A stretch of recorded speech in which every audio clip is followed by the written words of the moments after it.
नमस्कार। चुनावी मंथन में जिस प्रकार से गोंदिया नगर परिषद चुनाव एवं गोंदिया नगर परिषद चुनाव के अंतर्गत जो गोरेगांव नगर पंचायत में होने वाले जो चुनाव है, ये आगामी दिनों में होने वाले हैं। 2 तारीख को इलेक्शंस होने वाले हैं और 3 तारीख को चुनावी रिजल्ट आने वाला है। जी हाँ, अभी प्रत्याशियों की होड़ लगी हुई है, अपने-अपने भागीदारी प्रत्याशी लगे हुए हैं। ऐसे ही गोरेगांव तालुका के एक एनसीपी नगराध्यक्ष के रूप में एक उम्मीदवार खड़े हैं जो कि जुझारू है, अच्छे कार्यकर्ता है, अच्छे वक्ता है और इन्हीं के साथ में ऐसे एक महान सामाजिक कार्यकर्ता के रूप में वैसे ही एक युवा चेहरा और एक नया चेहरा हमारे सामने आया हुआ है। हमारे चैनल में आपका स्वागत है। जी, नमस्कार। आप पहले बताइए सर, आपका परिचय क्या है और इस राजनीतिक क्षेत्र में आप कैसे क्या आ गए? सबसे पहले तो मैं अपना परिचय देना चाहूँगा सभी नगरवासियों को। मैं संजय तेजराम घासले गोरेगांव से और मैं शुरुआत मेरी पेपर मैं बाँटता था, वर्तमान पत्र पेपर बाँटता था। तो पेपर बाँटते-बाँटते मैं लोगों के बीच जाता था। लोगों को ऐसी तो बहुत सारी ऐसी समस्या दिखाई देती थी। ऐसा तो मुझे लगा कि अपन पेपर के माध्यम से लोगों का आवाज बनने की कोशिश किया था मैंने। तो मैं फिर पत्रकार बनने में इंटरेस्ट आया। मतलब पत्रकार बनेंगे तो लोगों की समस्या सामने लाएंगे और प्रशासन को उसका उजागर करके नहीं क्या गरीब सभी की समस्या का निराकरण करेंगे। आप चूंकि एक गोरेगांव क्षेत्र के आप रहवासी हो, यहाँ के निवासी हो, जी। तो आप गोरेगांव क्षेत्र के लिए आप क्या कुछ करना चाहोगे? आपने कुछ सोचे होंगे कि अगर मैं नगराध्यक्ष चुन के अगर आया तो नगर विकास योजना के अंतर्गत बहुत सारी जो योजनाएं हैं सरकार से मिलती है, उसको पूरा कार्यान्वित करके मैं गोरेगांव क्षेत्र में एक खुशहाल बनाऊंगा। इस तरह की आपकी क्या कुछ योजनाएं हैं? थोड़ा विस्तार से बताइए। जी। गोरेगांव में तो मैं ऐसे एक विजन मिशन के तौर पे 5 साल अगर मुझे जनता अगर मुझे मौका देंगी तो मैं विजन मिशन के तौर पे गोरेगांव का एक नया चित्र बनाने की कोशिश है मेरी। तो सबसे पहले तो मैं डॉक्टर एपीजे अब्दुल कलाम इनके नाम से मैं एक गार्डन गोरेगांव में उभारूंगा। ऐसा जैसा आप गोंदिया का सुभाष गार्डन देखते हो आज के तारीख में जो खड़ा है गोंदिया नगर परिषद में, उस तरह से मैं गोरेगांव में एक गार्डन उभारूंगा। और दूसरी बात भारत रत्न डॉक्टर बाबा साहेब आम्बेडकर इनके नाम से मैं वाचनालय बहुत बड़ा एक भव्य जिसमें इंटरनेट की सुविधा, डिजिटल की सुविधा, ये सारी चीजें और उस वाचनालय को संभालने के लिए और हमें मैन पावर की भी जरूरत लगेगी। तो हम मेरे चुनने आने के बाद 10 लोगों का मैं वहाँ नियुक्ति करूंगा, उनको एक रोजगार दूंगा।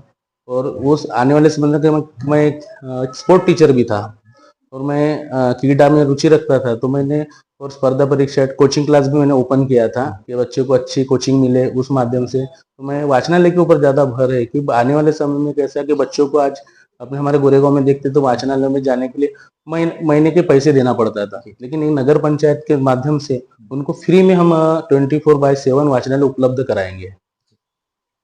और उसके बाद ऐसा है कि आज हमारे गोरेगांव में देखा जाए तो भी गोरेगांव के अब बढ़ते जा रहा है। बढ़ते जाने के बाद ऐसा होता है कि यह एक रुग्णवाहिका सेवा नहीं है, तो मैं उसके लिए कटिबद्ध एकदम प्रयास करूंगा कि हमारी नगर पंचायत अंतर्गत एक रुग्णवाहिका जिस गांव के नगर वासियों को मिल सके। इस तरह से मेरा प्रयास करने का है। और मैं महिलाओं बचत गट को एक रोजगार मिले।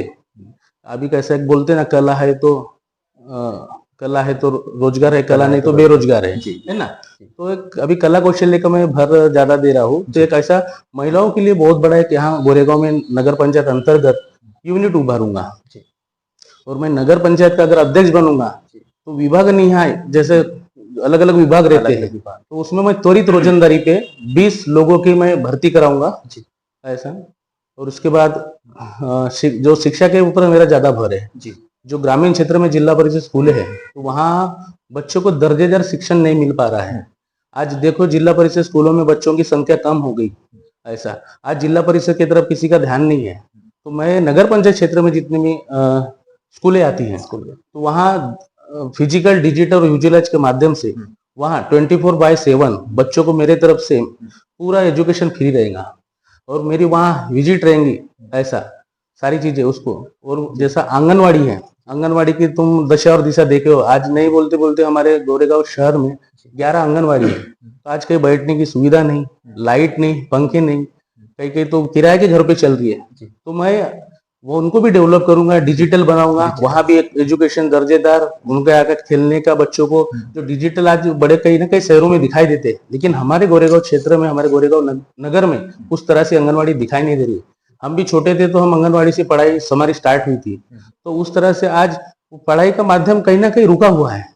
रोड, नाली, रास्ते ये हर कोई बनाता है, ये तो बनेंगे, लेकिन मैं एक शिक्षा के इधर मेरा ज्यादा ध्यान है, क्योंकि मैं भी एक जिला परिषद में पढ़ा, आंगनवाड़ी में पढ़ा, गरीबी क्या होती है ये मुझे पता है, और मैं जनता का सेवक हूँ, जनता मालक है, मैं उनके लिए 24/7 उपलब्ध रहूंगा। और उसी के तहत मैं ये जो भी नालियों का भी इशू आ रहा है, तो मैं ऐसा चाहूंगा कि जैसा गडर वाली लाइन बनाने की कोशिश करूंगा, जिन्हें के दोनों तरफ किसी न किसी के, एक बोलते कि इधर से मत बनाओ, इधर से मत बनाओ, तो उसके लिए कटिबद्ध रहूंगा।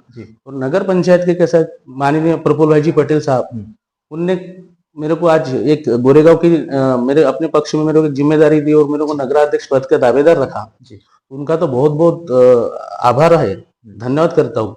और मैं नगर पंचायत, मैं तो चाहता हूँ कि यहाँ उनका प्रफुल्ल भाई जी दत्तक लेंगे, हमारी नगर पंचायत दत्तक लेंगे, और 100 कोटी के लगभग हम ऐसी फंड लाने की कोशिश करेंगे, जिनके हमारा नगर पंचायत सुजलाम सुफलाम, तो एक हरित क्रांति के जैसा हमारा एक नगर पंचायत बनेगा, ऐसी हमारी संकल्पना है। और मैं निवेदन में मैं दिया हूँ लोगों को, वहाँ मेरे बहुत सारे मुद्दे हैं, ऐसा तो लोग हमारे निवेदन को पढ़े और हमें मौका दे। और मैं सामान्य परिवार से, सारे गोरेगांव को बात पता है, और मैंने आज तक लोगों के लिए वोट मांगा था, आज मैं खुद के लिए वोट मांग रहा हूँ। तो इस मुझे खुशी हो रही पूरे नगर वासियों से कि आज मुझे अपना बेटा, अपना नाती, अपना भाषा, अपना जवाई समझ के आज मुझे आप बहुत ज्यादा से ज्यादा बहुमतों से विजय करे। और हमारी पूरी 17 उम्मीदवार है, पूरी पैनल है, हमको आपने देखे हो, बीजेपी का कार्यकाल देखे हो, कांग्रेस का कार्यकाल देखे हो, तो आज हमको भी मौका दो और हमारा भी कार्यकाल करके दिखाओ। और मैं जनता से निवेदन करता हूँ कि मैं न खाऊंगा न खाने दूंगा, पूरा हिसाब मैं जनता के सामने रखूंगा। और जैसा हमारा भी बाजार व्यापार, जो हमारा इधर बाजार भरता है, तो वहाँ 200 वोटे और उसका एक व्यापार संकुलन इतना जोरदार बनाऊंगा, 200 वोटे बनाऊंगा मैं, और एक व्यापार बढ़ेगा, क्योंकि यहाँ व्यापार नहीं होने से यहाँ के लोग कहीं ना कहीं कमाने जाते हैं, तो मेरे को बाहर का, यहाँ का आदमी बाहर नहीं जाना चाहिए, तो मैं उसे व्यापार संकुलन एक निर्माण करूंगा। और जो महिलाओं की बात करता हूँ, तो मैं महिलाओं कला कौशल्य को ज्यादा तत्पर हूँ। आज मेरे जैसी युवा पीढ़ी है, युवक है, यहाँ के शेतकरी बांधव हैं, इनके लिए भी मेरे अलग अलग उपक्रम मैं आज तक के चलाते आ रहा हूँ।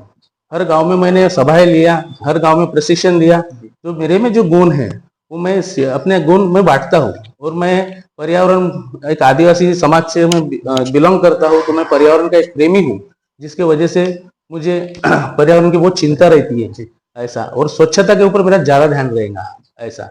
स्वच्छता के ऊपर मैं ऐसा एक नया संकल्प लेके आऊंगा कि आज तक गोरेगांव नगर वासी ने देखा नहीं होगा, ये जब तक कचरा दिखाई दे रहा है, दुर्गंधी, शाम को ज्यादा मच्छर, ये सारी चीजें, तो इसके लिए मैं एकदम कटिबद्ध रहूंगा। और मैं पर्यावरण का प्रेमी हूँ, तो पर्यावरण को मैं सबसे ज्यादा, और आने वाले समय अगर मैं बन गया तो पूरे गोरेगांव में एक हरित क्रांति दिखेंगी पर्यावरण के प्रति, ऐसा।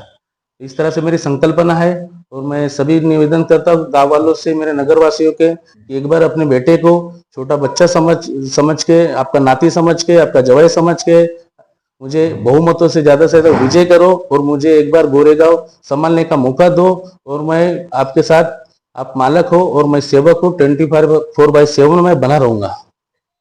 जी, हमारे साथ में थे एक युवा नेता के रूप में उभरी हुई है, गोरेगांव तालुका का एक राष्ट्रवादी कांग्रेस पार्टी के एक प्रत्याशी है, जो कि एक जुझारू कार्यकर्ता के रूप में है। और इन्होंने जो अपनी संकल्पना रखी गोरेगांव नगर विकास की योजना के अंतर्गत, वाकई में बहुत ही काबिले तारीफ है। और जैसे कि इन्होंने बोले है कि एक नया चेहरा है, नया चेहरा को एक मौका मिलना चाहिए। सभी लोगों को तो आजकल जो मौका दिया हुआ है, लेकिन अभी जो मौका है एक नया चेहरा आया हुआ है। एक कहावत है वो, अगर विकास अगर करना है तो नया चेहरा को एक मौका देना चाहिए। इनका अनुभव और एक पढ़े लिखे के हिसाब से रूप में अगर आगे आते हैं तो बहुत सारी चीजें है, ये नगर विकास के लिए बहुत ही अच्छे रहेगा। अरुण मन्नाटे, जनहित मीडिया के साथ, गोंदिया।